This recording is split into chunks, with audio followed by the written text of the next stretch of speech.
Hi friends, welcome to our channel. నేను మీ శ్రావణి. ఈరోజైతే ఇంకో డిఫరెంట్ కాంబినేషన్తో చీర కుచ్చులు ఎలా వేసుకోవాలో చూపిస్తాను. వీడియోలోకి వెళ్ళబోయే ముందు మన ఛానల్ని ఫస్ట్ టైం చూస్తున్నట్లయితే ఛానల్ని సబ్స్క్రైబ్ చేసుకోండి ఫ్రెండ్స్. పక్కన ఉన్న బెల్ ఐకాన్ యాక్టివేట్ చేస్తే నేను ఏదైనా వీడియోస్ అప్డేట్ చేసినప్పుడు మీకు నోటిఫికేషన్ వస్తుంది. ఈ చీర కుచ్చులకైతే ఇలాంటి square shape rings, square shape gold beads, ఇలాంటి క్రిస్టల్ బీడ్స్ చిన్న సైజ్ అనమాట. ఈసారి అయితే చిన్న సైజులో కూడా క్రిస్టల్ బీడ్స్ వచ్చాయన్నమాట. తర్వాత ఇదే సైజులో ముత్యాలు తీసుకున్నాను. అలాగే టాజల్స్ వచ్చేసి ముందే చేసి పెట్టుకోవాలి. పట్టు దారాల నుంచి దారాన్ని వేరు చేసుకొని దాన్ని రెడీ టాజల్స్ని చేసి పెట్టుకోవాలన్నమాట. తర్వాత ఒక హెమ్మింగ్ నీడిల్ తీసుకొని దానికి 3 పొరల కాటన్ దారాన్ని ఎక్కించుకొని ముడి వేసుకొని పెట్టుకోవాలి. ఫస్ట్ అయితే ఇక్కడ చూపించిన విధంగా నీడిల్ని చీర అంచు కింద నుంచి పైకి గుచ్చేసి ముడి వేసుకోవాలి. తర్వాత ఒక ముత్యం వేసుకోవాలి. తర్వాత స్క్వేర్ షేప్ రింగ్ యొక్క ఒక హోల్ నుంచి నీడిల్ని రానివ్వాలి. తర్వాత గోల్డ్ కలర్లో ఉన్న స్క్వేర్ షేప్ బీడ్ వేసుకోవాలి. తర్వాత రింగ్ యొక్క ఇంకొక హోల్ నుంచి నీడిల్ని బయటకు రానిచ్చి క్రిస్టల్ బీడ్స్ ఉన్నాయి కదా, అవి 5 వేసుకోవాలన్నమాట. ఈ క్రిస్టల్ బీడ్స్ వచ్చేసి శారీకి మ్యాచ్ అయ్యేవి తీసుకుంటే చాలా బాగుంటుంది. అలాగే ఫ్రెండ్స్, రెడీ టాజల్స్ ఎలా తయారు చేసుకోవాలి అనేది మీరు చూడాలనుకుంటే డిస్క్రిప్షన్లో ఒక లింక్ ఇస్తాను. అది ఓపెన్ చేసి చూస్తే మీకు అంటే కొత్తగా చూస్తున్న వాళ్ళకి కానీ ఈజీగా అర్థమవుతుందన్నమాట. ఇలా ఈ 5 బీడ్స్ నీడిల్కి ఎక్కించుకున్నాక స్క్వేర్ షేప్ బీడ్ దగ్గరికి ఇలా పెట్టేసుకోవాలి.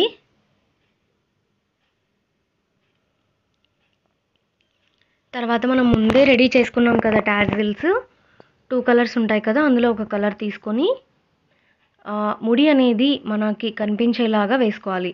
ఎందుకంటే మనం నెక్స్ట్ చేయబోయే దానివల్ల ముడి అనేది వెనకాలకి వెళ్ళిపోతుంది కాబట్టి పోగులేవి వదలకుండా నీడిల్కి టాజిల్ని వేసుకోవాలి. కుచ్చుపైన ఉన్న 3 క్రిస్టల్ బీడ్స్ పైనుంచి కిందకి నీడిల్ని రానివ్వాలి. నార్మల్గా కాస్త దూరంగా చూపిస్తాను కదా ఫ్రెండ్స్, మీకు కొంచెం బాగా అర్థం అవ్వడానికి. ఇప్పటి నుంచి ఇలా మనం అంటే ప్యాటర్న్స్ వేసుకునేటప్పుడు చాలా దగ్గరికి చూపిస్తున్నాను చూడండి. ఫస్ట్ ప్యాటర్న్ కాబట్టి కొద్దిగా స్లోగా కూడా చూపిస్తున్నాను. ఇలా ఈ 3 బీడ్స్ నుంచి నీడిల్ని కిందకి రానిచ్చాక ఇలా ఏదైనా గ్యాప్ వచ్చినా కూడా ఆ 3 బీడ్స్నే ఇలా లాగితే గ్యాప్ అనేది లేకుండా నీట్గా ఫిల్ అయిపోతుంది. తర్వాత మళ్ళీ 2 క్రిస్టల్ బీడ్స్ చిన్న సైజ్ వేసుకోవాలి. ఇలా వేసాక స్క్వేర్ షేప్ రింగ్ ఉంది కదా, దాని యొక్క హోల్ నుంచి పైనున్న బీడు, ముత్యము, వీటన్నింటి నుంచి ఒక్కసారిగా నీడిల్ని పైకి రానివ్వాలి.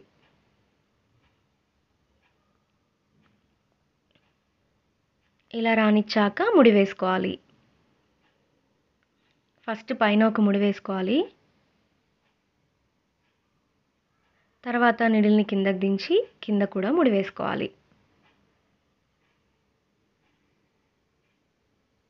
రిమైనింగ్ కాటన్ దారాన్ని కట్ చేసుకోవాలి.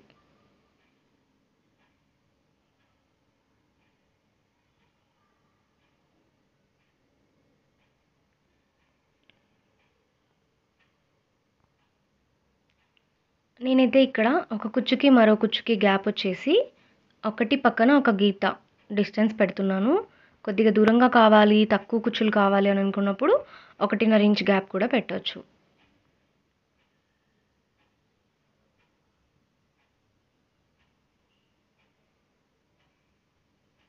ఇలా శారీ మొత్తంకి మార్క్ చేసుకోవాలి. సేమ్ ఫస్ట్ టాజిల్ ఎలా వేసుకున్నామో మొత్తం రిపీటెడ్గా ఇలానే చేసుకోవాలి. అలాగే ఫ్రెండ్స్, ఎవరికైనా రేషం పట్టుదారాలు కానీ బీడ్స్ కానీ కావాలి అంటే ఈ స్క్రీన్ పైన కనిపిస్తున్న నెంబర్కి కాంటాక్ట్ చేస్తే మేము సప్లై చేస్తాము. మినిమం అయితే 1 kg ఆఫ్ రేషం థ్రెడ్స్ ఆర్డర్ చేసుకోవాలి. అలాగే బీడ్స్ కూడా 1 kg మినిమం ఆర్డర్ చేసుకోవాలి. అలాగే క్రిస్టల్ బీడ్స్ కూడా different sizes, different colours available ఉన్నాయి friends. Cut crystals, round shape, oval shape ఇలా. అలాగే zari threads, silver, gold, copper, ఈ 3 కలర్స్ ఉన్నాయి.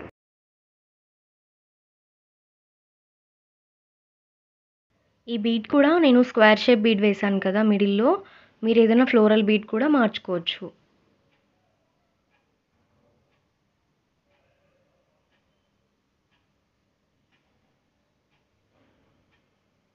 అలాగే శారీకి మ్యాచ్ అయ్యే క్రిస్టల్ బీడ్స్ చిన్న సైజ్ దొరకలేదనుకోండి, దాని ప్లేస్‌లో ముత్యం వేసుకుంటే బావుంటుంది. గోల్డ్ పూసలే వాడితే అంతగా అనిపించదు గానీ, ముత్యాలు అట్లా వేసుకుంటే బావుంటుంది. ఎందుకంటే పైన స్క్వేర్ షేప్‌ది గోల్డ్ బీడే వాడినాం కాబట్టి. ఈసారి ఇంకో కలర్ టాజిల్ వేసుకోవాలి స్టాండ్స్ ఏమీ వదలకుండా. ఈ ప్యాటర్న్‌కి మాత్రం ఫస్ట్ అయితే ముడి పైకి కనిపించేలాగే పెట్టుకోవాలి. ఇప్పుడు క్లారిటీగా చూడండి ఫ్రెండ్స్, మీకు అర్థమవుతుంది. ఇప్పుడు ఈ 3 బీడ్స్ నుంచి అంటే పైనుంచి కిందకి రానిచ్చేసరికి కుచ్చు అనేది తిరగబడిపోతుంది. అప్పుడు ముడి ఆటోమేటిక్‌గా వెనకాలకి వెళ్ళిపోతుంది.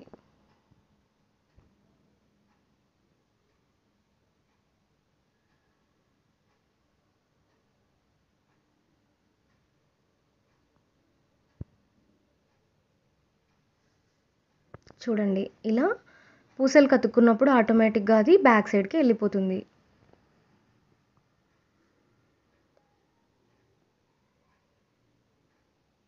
గ్యాప్ రాకుండా ఉండాలి అంటే ఖచ్చితంగా ఆ 3 బీడ్స్‌ని పట్టుకొని మనము లెఫ్ట్ సైడ్‌కి లాగినాము అంటే గ్యాప్ ఏమీ కనిపించకుండా నీట్‌గా వెళ్ళిపోతుంది.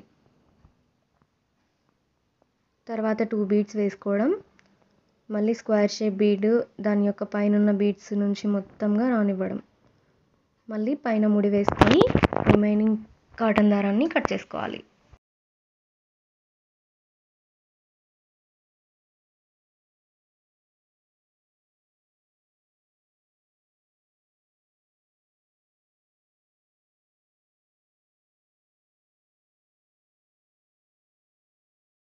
మరి సింపుల్‌గా కాకుండా కొద్దిగా అంటే కొంచెం బాగా కనిపించే డిజైన్ అనమాట.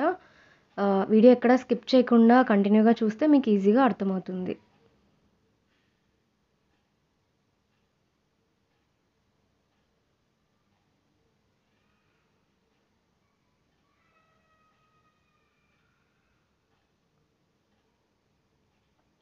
ఇదే విధంగా మార్క్ చేసిన దగ్గరంతా ఇలాంటి కుచ్చు ప్యాటర్న్స్ వేసుకుంటూ వెళ్ళాలి. సో చూసారు కదా ఫ్రెండ్స్, ఈ చీర కుచ్చులని ఈజీగా ఎలా వేసుకోవాలి అనేది. Thank you friends. Thanks for watching this video. ఈ కుచ్చు కాంబినేషన్ మీకు నచ్చినట్టయితే లైక్ చేయండి, షేర్ చేయండి, మన ఛానల్ని సబ్స్క్రైబ్ చేసుకోండి. మీరు లైక్ చేయడం వల్ల వీడియో అనేది మరో నలుగురికి రికమెండ్ అవుతుంది, మరో నలుగురికి యూజ్ అవుతుంది. అలాగే నేను చూపించినటువంటి ఈ కుచ్చు కాంబినేషన్ ఎలా ఉంది అనేది కామెంట్ సెక్షన్లో కామెంట్ చేయండి ఫ్రెండ్స్. అలాగే ఫ్రెండ్స్, మీకు ఎవరికైనా ఈ కాంబినేషన్ నచ్చి మీరు ట్రై చేస్తే పిక్ షేర్ చేయండి. అలాగే ఈజీగా ఉందా, కష్టంగా ఉందా అనేది కూడా కామెంట్ షేర్ చేయండి. Have a nice day friends.